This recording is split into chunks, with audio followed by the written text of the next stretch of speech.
জাতীয় অনুষ্ঠানবিলাককো তেওঁলোকে ষড়যন্ত্ৰমূলকভাৱে এইটো বুলডোজাৰ লগোৱাৰ নিচিনাই তেওঁলোকে এটা পৰ্যায়লৈ লৈ গৈছে। পণ্ডিতসকলক যদি আওকাণ কৰি বহিৰাজ্যৰ মানুহসকলক নিযুক্তি দিয়া হয় তেতিয়াহ'লে কেনেকৈ মানৱ সম্পদ গঢ় দিব, ই এক বৃহৎ প্ৰশ্ন আমি ৰাইজৰ সন্মুখলৈ এৰিলোঁ।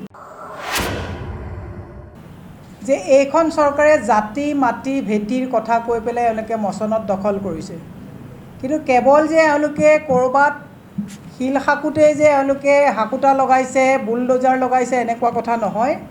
আমাক একপক্ষীয়ভাৱে তেওঁলোকে সিদ্ধান্ত লৈ জাতীয় অনুষ্ঠানবিলাককো তেওঁলোকে ষড়যন্ত্ৰমূলকভাৱে এইটো বুলডোজাৰ লগোৱাৰ নিচিনাই তেওঁলোকে এটা পৰ্যায়লৈ লৈ গৈছে। আপোনালোকে জানি দুখ পাব, আমাৰ অসমৰ যিবিলাক বিশ্ববিদ্যালয় আছে, এই সন্মানীয় বিশ্ববিদ্যালয়বিলাকত আগতে কংগ্ৰেছ চৰকাৰৰ দিনত কিন্তু অসমৰ মেধা বিদগ্ধ পণ্ডিতসকলক তাত ভাইচ চেঞ্চেলৰ হিচাপে নিয়োগ কৰা হৈছিলে। কিন্তু বৰ্তমান চৰকাৰখনৰ এই দখলত জগদীশ মুখী যেতিয়াৰ পৰা তেখেত ইয়াত গভৰ্ণৰ আছিলে তেতিয়াৰ পৰা প্ৰত্যেকখন বিশ্ববিদ্যালয়তে বহিৰাজ্যৰ ভাইচ চেঞ্চেলৰ ইয়াত নিযুক্তি দিয়া হৈছে। এতিয়া আমাৰ এটা প্ৰধান মুখ্য প্ৰশ্ন মুখ্যমন্ত্ৰীজনলৈ হ'ল যে বেংগলত, পশ্চিমবংগত যিহেতুকে গভৰ্ণৰে তেওঁলোকে নিজ ইচ্ছামতে এই ভাইচ চেঞ্চেলৰসকলক নিযুক্তি দিয়ে, গতিকে তাত মুখ্যমন্ত্ৰী মমতা বেনাৰ্জীয়ে মুখ্যমন্ত্ৰীলৈ এই গোটেই ক্ষমতাটো হস্তগত কৰিছে।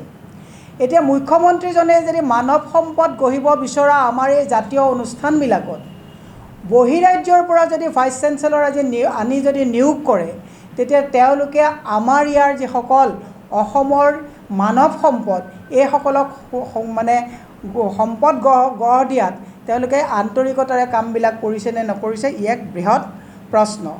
মুখ্যমন্ত্ৰীয়ে কয় যে জাতি মাটি ভেটি অসমীয়াৰ কথা কয়, অসমৰ ৰক্ষাৰ কথা কয়, কিন্তু আমাৰ যদি জাতীয় অনুষ্ঠান বিশ্ববিদ্যালয়বিলাকতেই যদি আমাৰ অনুভূতিক লৈ অসমৰ মানে মানৱ সম্পদক লৈ চিন্তা কৰাৰ যদি পণ্ডিতসকলক যদি আওকাণ কৰি বহিৰাজ্যৰ মানুহসকলক নিযুক্তি দিয়া হয় তেতিয়াহ'লে কেনেকৈ মানৱ সম্পদ গঢ় দিব, ই এক বৃহৎ প্ৰশ্ন আমি ৰাইজৰ সন্মুখলৈ এৰিলোঁ।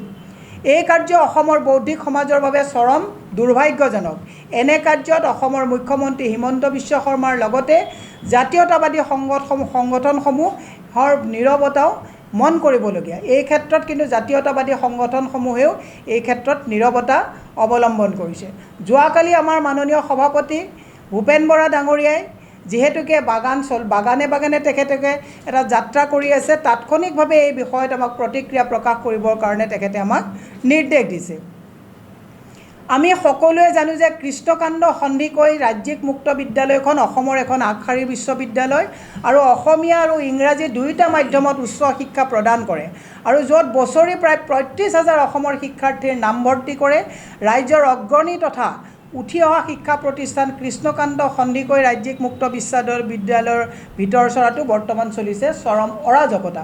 এই কথাবিলাক আপোনালোকক পোহৰলৈ আনিবৰ কাৰণে অসমৰ বৌদ্ধিক সমাজক আপোনালোকে জাগ্ৰত কৰিবৰ কাৰণে আজি সংবাদ মাধ্যমক আমি এই কথাবিলাক কৈছোঁ। গতিকে মই এটা কথা ক'ব বিচাৰিছোঁ, আসাম ছায়েন্স এণ্ড টেকন'লজিৰ যিখন ইউনিভাৰ্চিটি, সেই ইউনিভাৰ্চিটিখনতো অসমৰ আপোনালোকে জানে মোহন কলিতাদেৱ ফেমাছ ছাইণ্টিষ্ট, তেওঁলোক পেনেলিষ্ট আছিলে এটা সময়ত, প্ৰফেচৰ শেখৰ শৰ্মা, কে হেণ্ডিকৰ পেনেলিষ্ট আছিলে। এনেকুৱা বিভিন্ন বিদগ্ধ যিসকল পণ্ডিত তেওঁলোকক বাহিৰত ৰাখি এতিয়া বহিৰাজ্যৰ পৰা VC আনি পেলাই তাত নিয়োগ কৰা হৈছে।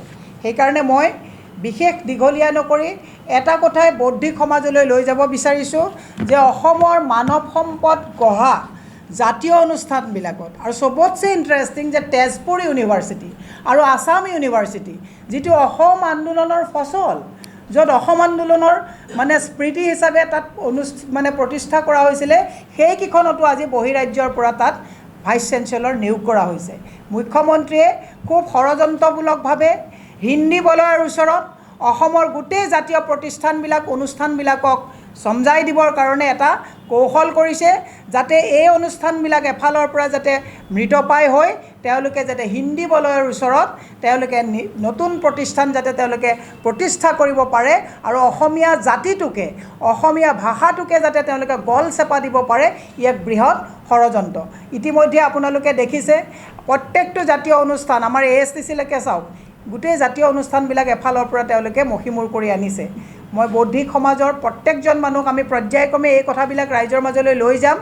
আমি বৌদ্ধিক সমাজৰ আৰু আমাৰ যিসকল এতিয়া বৰ্তমান চৰকাৰী পৃষ্ঠপোষকতাত শিক্ষাবিদে গৈ শিক্ষাৰ লগত তেওঁলোকে আলোচনা কৰে, মই নাম নকওঁ, তেওঁলোকে মুখ্যমন্ত্ৰীক এই কথাখিনি তেওঁ দৃষ্টিগোচৰ কৰোৱা নাই নেকি যে অসমৰ এই শিক্ষা অনুষ্ঠানবিলাক বচাবৰ কাৰণে অসমৰ এই পণ্ডিতসকলক শিক্ষাবিদসকলক যদি আমি আগস্থান দিয়া নহয় তেতিয়াহ'লে ভৱিষ্যত প্ৰজন্মৰ যিসকল আমাৰ মানৱ সম্পদ গঢ় লৈ উঠিছে সেইসকলে অনীহা আৰু হতাশাত ভুগিব আৰু তেওঁলোকে এই অনুষ্ঠানবিলাকৰ প্ৰতি তেওঁলোকৰ মোহভংগ হ'ব, কাৰণ যিহেতুকে স্ক'প নাথাকিব।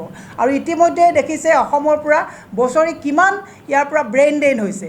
আপোনালোকে মেডিকেল কলেজত দেখিছে NRI কাৰণে 10% ৰাখি মুখ ঠেকেচা খাবলগীয়া হৈছে। সেইকাৰণে আপোনালোকক এটা কথা ক'ব বিচাৰিছোঁ, এইজন মুখ্যমন্ত্ৰীয়ে হাল এৰি শিয়াল খেদিছে।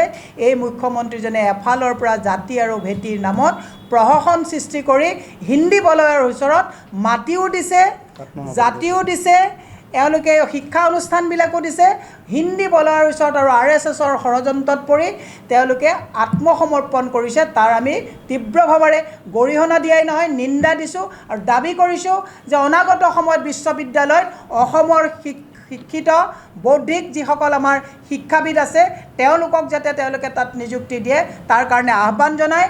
আৰু পৰাপক্ষত যেনেকৈ বেংগলত গভৰ্ণৰৰ পৰা এই গোটেই পাৱাৰটো মুখ্যমন্ত্ৰীয়ে নিজৰ হাতলৈ আনিছে, যিহেতুকে গভৰ্ণৰসকল বেলেগ ৰাজ্যৰ পৰা আহে, তেওঁলোকে ইয়াৰ জাতি মাটিৰ প্ৰতি অনুভূতি কিমান আছে আমি ক'ব নোৱাৰোঁ, কাৰণ কাণ্ড কাৰখানাই সেইটোৱে প্ৰমাণ কৰিছে। তো মুখ্যমন্ত্ৰীয়ে যদি সঁচাকৈ জাতি মাটিৰ কথা কয়, মুখ্যমন্ত্ৰীয়ে এই বিষয়টোত নিজে হস্তগত কৰি বিশ্ববিদ্যালয়সকলৰ যাতে ভৱিষ্যত ৰক্ষা কৰে, মানৱ সম্পদক যাতে ভৱিষ্যত ৰক্ষা কৰে তাৰ কাৰণে আমি দাবী জনাইছোঁ। এতিয়া